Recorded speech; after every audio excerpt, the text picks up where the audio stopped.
Today's a beautiful day, huh? Yeah. Maybe we go do a video. Yes, that's a good idea. Oh, it's been so long since we've done a video. I don't know if I remember how to do it. Oh. Got to pull all the video equipment out of storage. I'm sure you'll be great. Well, let's go make the people Let's a video. do that. Yeah. We're here in this beautiful grove of ancient, old olive trees. Some of these trees over 2,000 years old. Remember, Ola, we was talking a while ago about Stephen, the first martyr of being a believer of Jesus. Oh, the one who's been stoned. Yeah, outside. Yeah, they pulled him out of the city of Jerusalem and they stoned him to death. Yeah. Well, he's buried right here. Wow. Along with Nicodemus. So let's go check this place out.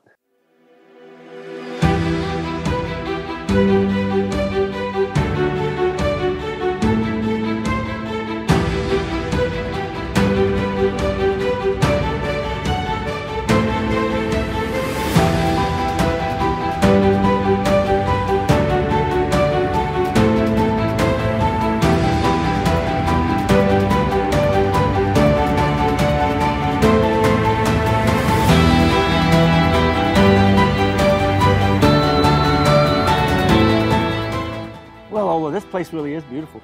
But look at this place here, where we're walking at. It looks like a scene out of I don't know, King Kong or something. This wall, like they're trying to keep someone out.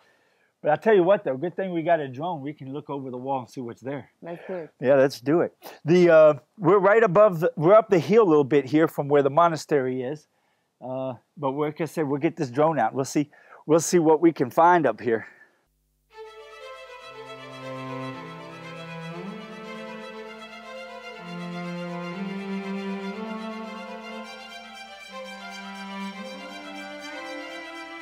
Well, we've been still having a lot of bad weather, a lot of raining weather, cold weather, snow up north and everything else.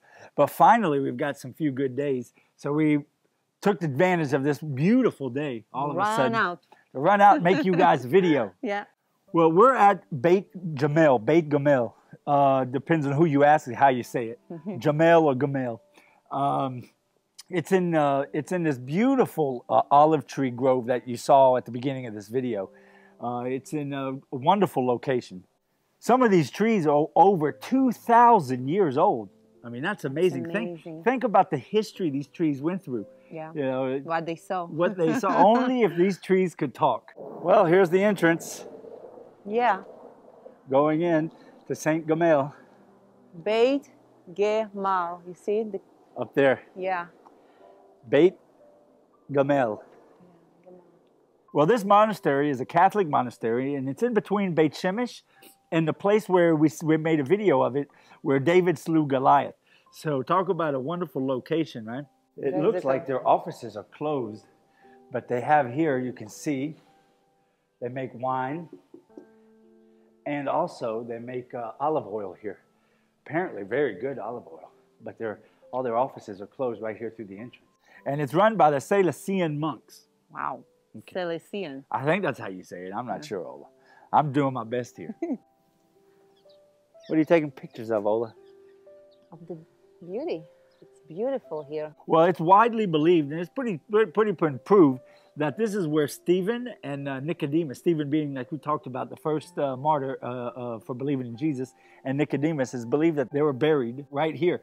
That's why you'll see here in a little bit, there's a church here called St. Stephen. Well, we need to start off by talking about Rabban Gamliel, the elder. He lived in the early 1st century and he died in the year 52 AD. In Acts chapter 5, Gamliel is recognized as a Pharisee doctor of Jewish law. In Acts 22:3, it talks about Gamliel being a man held of great esteem by all Jews and being the Jewish teacher of Paul. In Acts 5:34, Gamliel encouraged his fellow Pharisees to show leniency to the apostles of Jesus.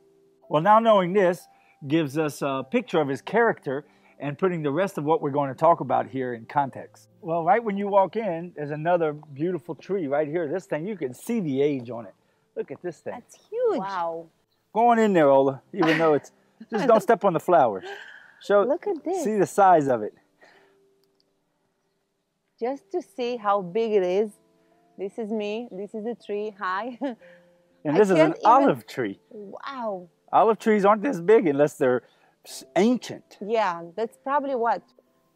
Many thousands of years. It is believed that Gamaliel was a relative of Nicodemus. And if you think about that, that's also why he was so lenient towards the believers in Jesus. Because, you know, he had someone, his own family member, right, who was a believer in Jesus. So he's like, let's not be so rough on these guys. Yeah. Yeah. So we know when Nicodemus was running basically for his life, he reached out to Gamaliel, his family member, to give him refuge. As we read, we also learn that Nicodemus afterwards, after he lived his life in refuge, when he did die, he was buried by Stephen. It was a show of respect because it was, you know, flock of a feather, I guess, stick together kind of thing, right? So they buried him close to Stephen, the first martyr of the believer in Jesus, our Savior. Well, the burial places were found. They believe it was found in the year 415. I mean, and look at this place. What a beautiful place to be buried. I mean, this place is gorgeous. Like we talked about, it's also between the Eli Valley, where David slew Goliath, Beit Shemesh, where we know one of the last few places where we know where the Ark of the Covenant was, by the way. Well, standing here now is the church St. Stephen's in the name of Stephen, the first martyr, like we talked about. It's a beautiful little church with your classic stained windows and your beautiful portraits painted on the walls and on the ceilings. It really is a beautiful little place. I tell you something that I found very interesting in this place. We're starting to talk low because we're coming up to the church. Yeah.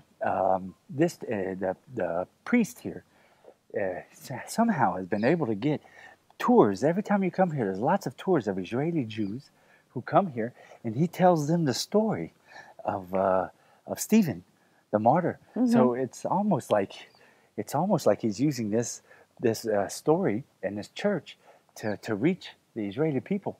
I think that's amazing. Yeah. Well, this place really is beautiful. To get to the St. Stephen's Church, you got to walk all the way around this place. Let's do it. So let's go check it out. Well, I guess we should have brought a basketball. They got a basketball court here. We should have brought a basketball. Looks like they're fixing it too. Yeah. Okay, well, now we'll go into the church. It's like we said, it's a small church. We're a classic Catholic church with all the mosaics and the paintings on the walls and ceilings and the stained windows. Yeah. Another thing is in this video we also did the 360-degree part of the video. Go and watch it. So go and watch it when it comes out. It's usually a few days after this video. So let's go in. Yeah. Look at the mosaics here. Yeah, these come from around this area from a long time ago. Beautiful.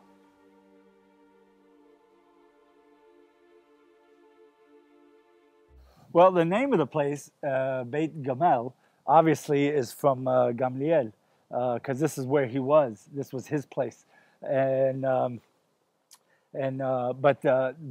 a lot of people nowadays think it's Beit Gamel because it's the house of the camel, and the reason for that is during the time that the Arabs were in control here before 1948, they actually named it the village. This area was called the village of the camel. Very deep. Yeah. Deep. Yeah, deep meanings. Yeah. Look at the bell. Yeah, it's a nice bell up there. Yeah. Well, right when you go through the entrance of this place, you can see a small little wooden structure, and that little structure is Israel's oldest still working meteorological station. Wow. It was established in the year 1919. And still working. And still working today. That's amazing. Don't you just love things with history? Yeah. I mean, I just think about that too. Since 1919, this little weather station's been through it all. Yeah. The whole history of this modern Israel. Well, right here, we just walked in the entrance, and we already come across the 1919 weather station. Here it is, right here. Look at that little thing. It's been there since 1919. Still working today. Yeah. Look what I found. There's a secret passage here. Come. Look at here. I told you, I always find wonders. Wonder where it goes to. I don't know. But this is old. This is ancient, for sure. Ah. Wow. Well, yeah, this is a wonderful place. They put a place here for a priest, I guess, or a preacher to come put his congregation here and preach to him. You got something you want to preach about? Always. I know. I know. Well, that was a beautiful day and a beautiful place. Yeah, I loved it. Yeah. I'm so happy we were able to finally get back out and make a video for you guys. Hopefully a lot more to come. It looks like the weather's getting better. Yeah.